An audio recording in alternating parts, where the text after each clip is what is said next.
Selamat pagi anak-anak. Selamat pagi, Bu. Apa kabar kalian hari ini? Baik, Bu. Baik, kalau semuanya baik, pasti semuanya sudah siap untuk belajar di hari ini. Ya, Bu. Apakah semuanya hadir? Hadir, Bu. Baik.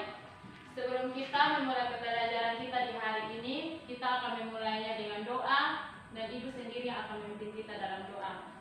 Mari kita berdoa. Berdoa mulai. Berdoa selesai. Baik anak-anak, hari ini kita akan belajar pada tema 1 yaitu indahnya kebersamaan, subtema 3 bersyukur atas keberagaman pada pembelajaran ke-1. Pada pembelajaran ini tujuan yang akan dicapai yaitu di mana siswa mampu mengidentifikasi gagasan pokok dan gagasan pendukung dalam setiap paragraf. Lalu siswa menyajikan gagasan utama dan gagasan pendukung itu dalam bentuk peta pikiran, dan siswa juga menjelaskan pengalaman sikap menghargai makanan tradisional. Lalu siswa juga disuruh untuk melakukan percobaan dan menyajikannya dalam laporan.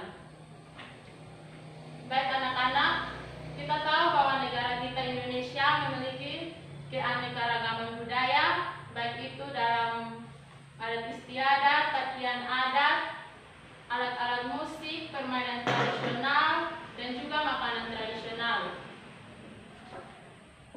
Anak-anak, di sini ada sebuah cerita tentang salah satu makanan tradisional yang ada di Indonesia. Ibu akan membacakannya. Ibu harap supaya kalian bisa mendengarkannya dengan seksama, karena setelah Ibu membacakan cerita ini, Ibu akan memberikan tugas kepada kalian.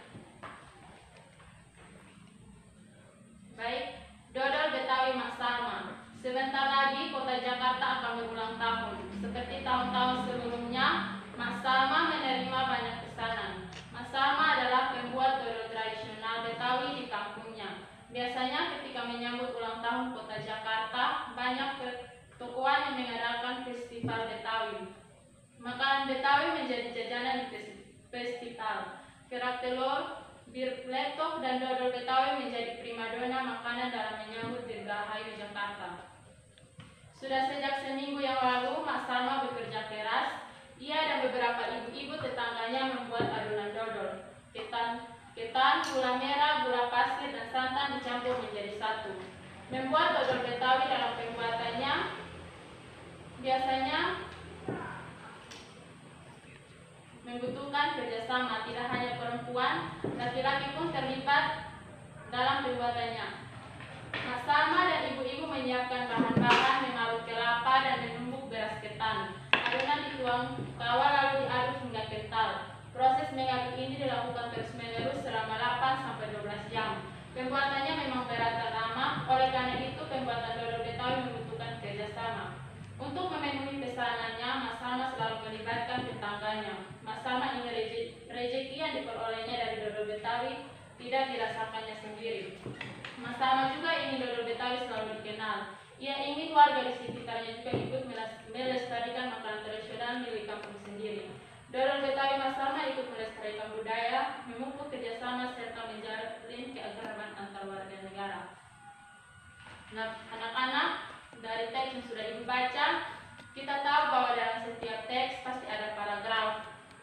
Dan dalam setiap paragraf tersebut terdapat gagasan pokok dan gagasan pendukung.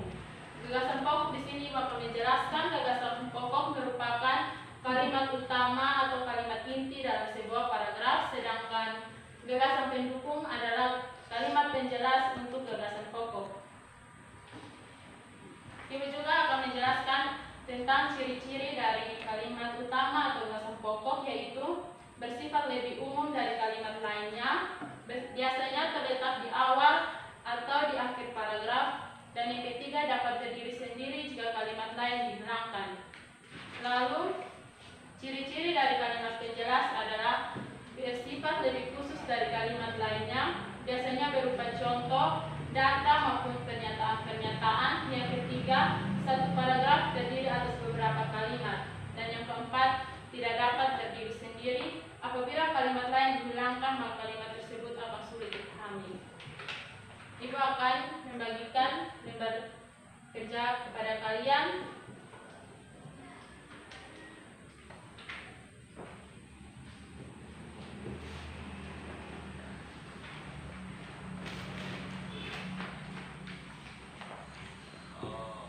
Baik, tadi Ibu sudah membaca.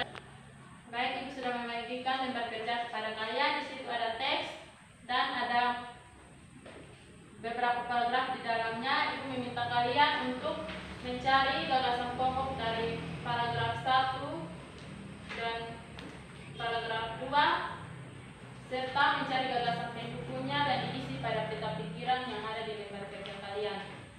Ibu memberikan waktu kepada kalian 2 menit. Setelah itu Ibu minta perwakilan dari setiap kelompok untuk membacakan hasilnya di depan. Baik, Ibu. Siap, Ibu. Baik, apakah anak-anak sudah selesai mengerjakan? Sudah, Ibu. Ibu minta dari perwakilan dari setiap kelompok untuk maju ke depan.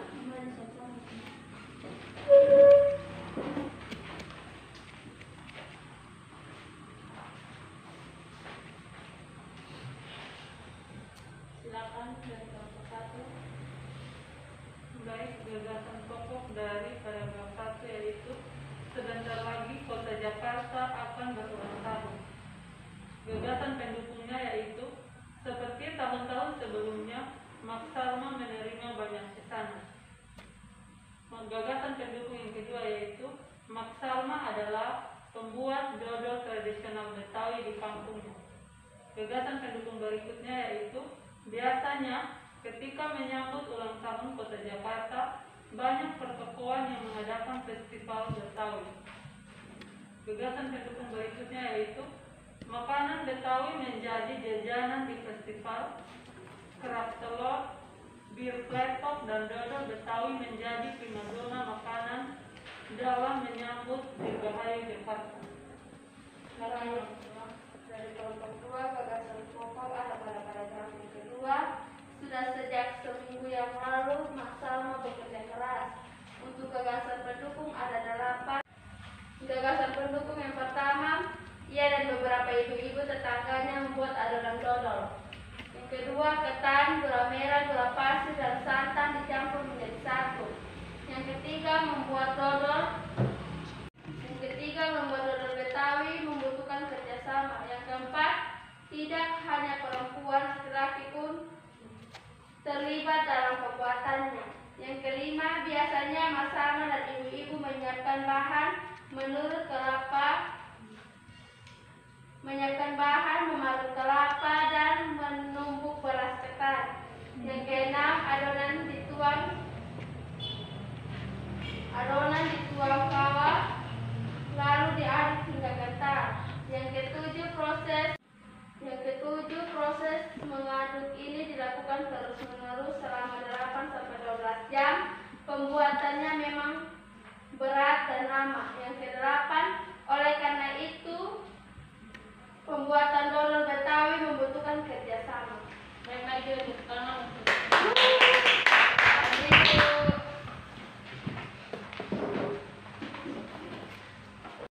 baik, tadi teman-teman kalian sudah mempresentasikan hasilnya. Apakah kalian sudah memahami dan mengerti tentang gagasan pokok dan gagasan pendukung? Sudah, Ibu. Kita akan lanjut ke pembelajaran berikutnya. Tadi Ibu sudah menjelaskan di awal bahwa negara kita Indonesia memiliki aneka budaya dan salah satunya adalah keanekaragaman makanan tradisional. Di sini Ibu akan menampilkan sebuah video. Ibu harap kalian bisa melihatnya dengan baik. Karena setelah video ini ditayangkan akan ada tugas yang Ibu berikan. Makanan khas daerah. Teman-teman Smart Point, ayo kita mengenal makanan khas daerah. Nasi jamblang berasal dari Cirebon, Jawa Barat. Nama jamblang berasal dari nama daerah di sebelah barat kota Cirebon. Nasi pecel berasal dari Madiun, Jawa Timur. Makanan ini adalah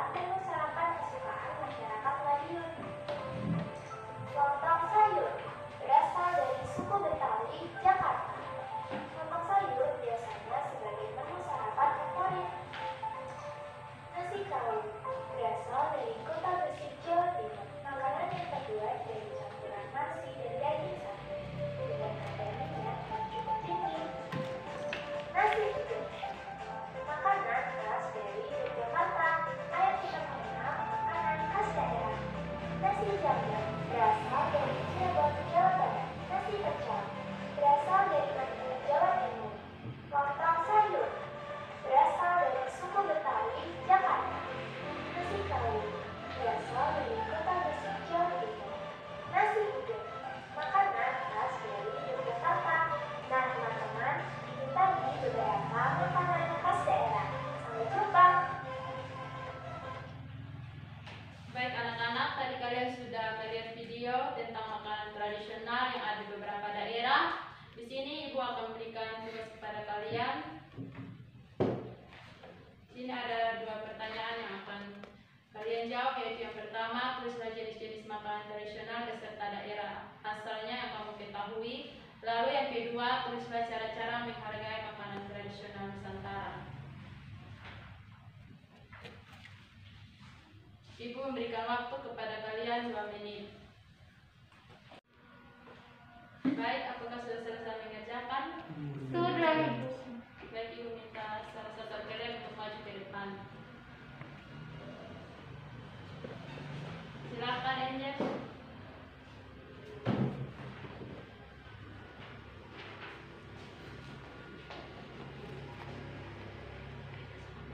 Nomor 1, jenis-jenis makanan tradisional beserta daerah asalnya. Yang pertama, rendang, daerah asal Sumatera Barat. Sate dari Jawa, gado-gado dari Betawi, bika dari Ambon, dan sei babi dari NTT. Nomor 2, cara-cara menghargai makanan tradisional Nusantara. Menumbuhkan persaingan usaha yang sehat dalam kegiatan perekonomian. Yang kedua, menghormati usaha ekonomi yang lain dengan tidak iri atas keberhasilannya. Yang ketiga, menjunjung tinggi setiap jenis pekerjaan yang dilakukan orang lain. Yang keempat, meneladani keberhasilan orang lain dengan memilih sikap positif orang tersebut. Baik, mari kita tepuk tangan buat teman kalian. Nah, tadi teman kalian sudah membacakan makanan-makanan yang ada di setiap daerah. Ibu akan menjelaskan bahwa di Indonesia memiliki banyak sekali keanekaragaman. Jadi kita sebagai anak-anak bangsa, kita harus saling menghargai makanan-makanan yang ada, menghargai perbedaan yang ada, karena kita memiliki Bhinneka Tunggal Ika, yaitu di mana simbol kerukunan yang ada di Indonesia dan sangat menarik di mata dunia. Jadi kita sebagai anak-anak generasi bangsa, kita harus tahu cara menghargai perbedaan. Baik anak-anak, dari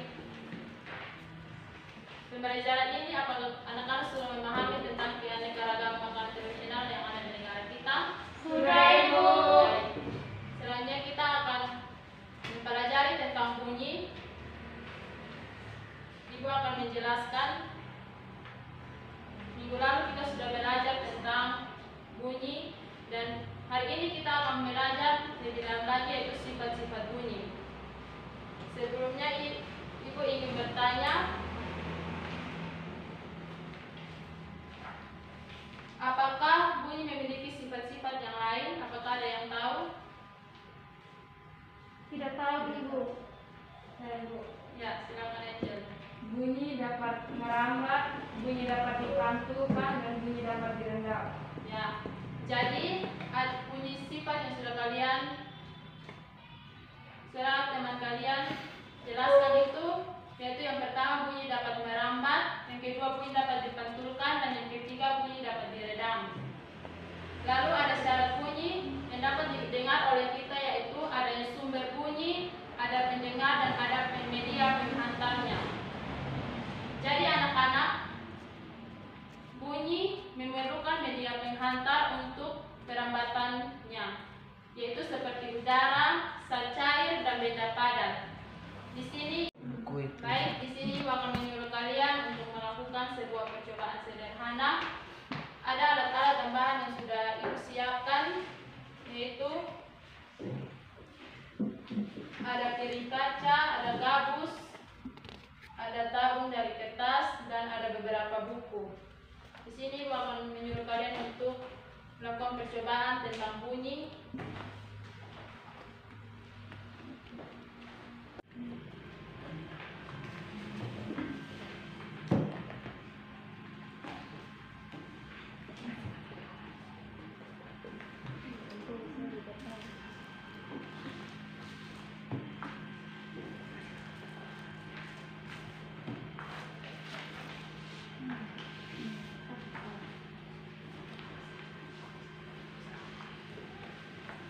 Baik, di situ ada langkah-langkah kerja dan meminta kalian untuk mengikuti langkah kerja yang ada untuk melakukan percobaan tersebut.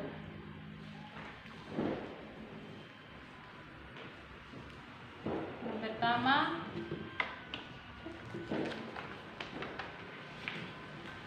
susunlah 2 baris buku dengan ketinggian yang sama. Lalu yang kedua, letakkan tabung di atas buku.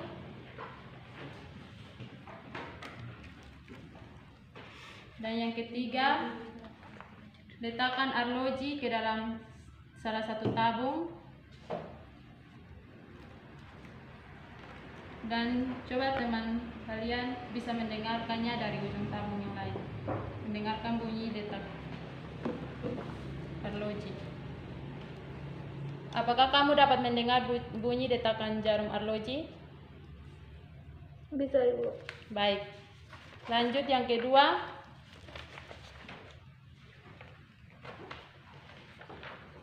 Minta temanmu untuk memegang piring atau benda lain di ujung tabung, lalu mendengarkan detak arloji.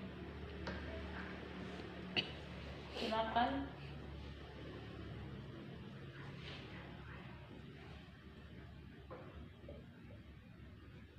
Apakah sekarang kamu dapat mendengar bunyi detakan jarum seperti yang tadi? Tidak, Ibu. Baik. Dari percobaan yang sudah kalian lakukan, ada pertanyaan dalam lembar kerja kalian dan kalian akan membuat laporan lalu mengumpulkannya.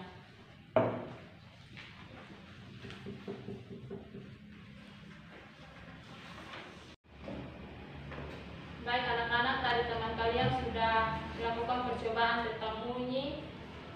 Jadi dapat disimpulkan bahwa bunyi dapat merambat, dapat dipantulkan jika adanya benda keras, yaitu piring kaca atau piring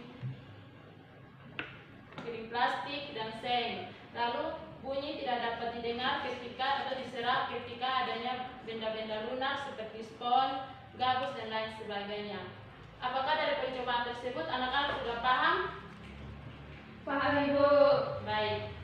Jadi dari pembelajaran yang kita telah lalui, Ibu akan menyimpulkan bahwa dari pembelajaran kita di hari ini bahwa gagasan pokok merupakan kalimat utama atau kalimat inti dalam sebuah paragraf, lalu gagasan pendukung adalah kalimat penjelas, dan kita juga diajarkan hari ini untuk menghargai keanekaragaman budaya kita, menghargai perbedaan yang ada di negara kita. Lalu kita sudah mengetahui tentang bunyi, yaitu di mana bunyi dapat dipantulkan ketika adanya benda keras dan bunyi dapat diserap ketika adanya benda lunak. Baik, dari kesimpulan sudah Ibu berikan, apakah kalian sudah pahami? Sudah, Ibu. Ya. Pembelajaran kita cukup sampai di sini. Kita akan mengakhiri pembelajaran kita, namun sebelumnya Ibu minta salah satu dari kalian untuk memimpin kita dalam doa. Ibu tidak menunjuk.